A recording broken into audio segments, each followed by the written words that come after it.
Faith leaders in Portland responded to the planned Quran burning with a show of unity. Christians and Muslims and Jews and Buddhists all stood side by side to fight hatred with love.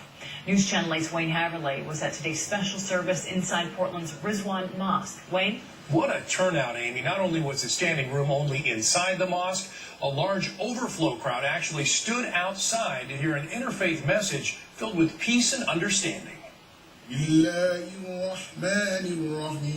From Islamic prayers to Hebrew and Buddhist chants.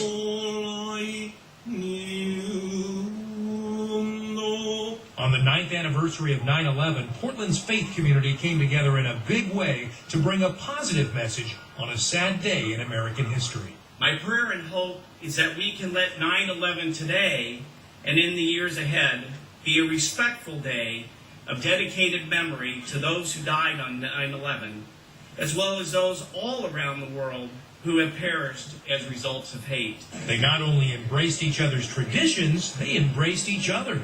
Wouldn't it be interesting if what you and I did just a moment ago, hugging people of other faiths, was seen in this country and in this room and in this city as normal? I would say that Quran burners and suicide bombers share a lot. They are afraid. And from fear comes anger, comes hatred, and all of this insanity.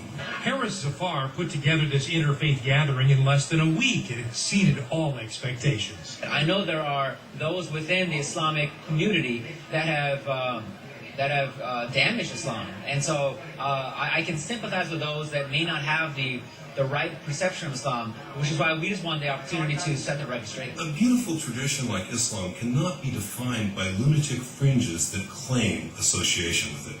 A day when people from different faiths ignored theological differences and instead found common ground and friendship. About 400 people turned out for today's Interfaith Event, Amy. Great. All right, Wayne, thank you.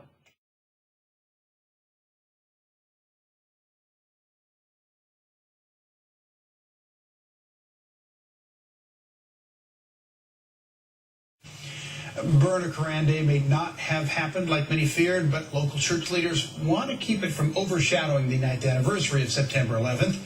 As K2's Adam Gassivi shows us, their mission is to bring people of all faiths together.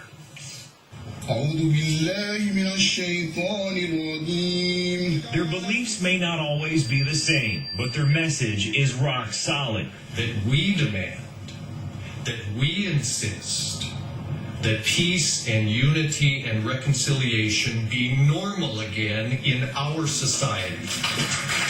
More than 400 people showed up to bridge divides by remembering 9/11 without the distractions of outrage about a planned Islamic community center near Ground Zero or a Florida pastor's plans to burn Qurans. At a time when we should be remembering those who lost their lives in these tragic attacks, our attention seems to be diverted to a single pastor of a small church. That pastor, Terry Jones, ended up deciding against burning Qurans on 9/11's 9th anniversary. That minister no more represents Christians than the terrorists of 9/11 represent Islam. But the threat makes some worry about the message it could send to the Muslim world. So that sends the inaccurate message that Americans are doing this, or Christians are doing this. Which they say could lead to unnecessary violence at a time when people of all faiths should come together. Members of different religious groups can work together. We can stand for one another and defend one another without hoping for something in return. Church leaders say the only way to actually battle fear or even hatred about other religions is education, not focusing on radicals, but still looking at religions, faiths like Islam, for what they are meant to represent: peace. In the newsroom, Adam Gassini, K2 News.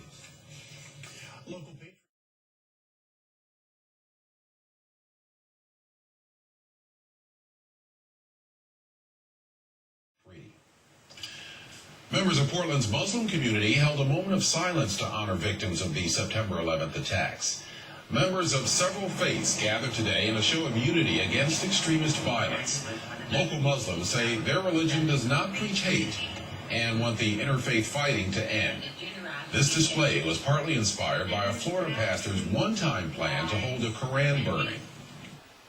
We don't want this. This is not what we want. We want to come together and live in peace and respect each other and love one another, not have hatred and disrespect in each other's faith. Organizers say the ultimate goal of today's service was to pray for peace.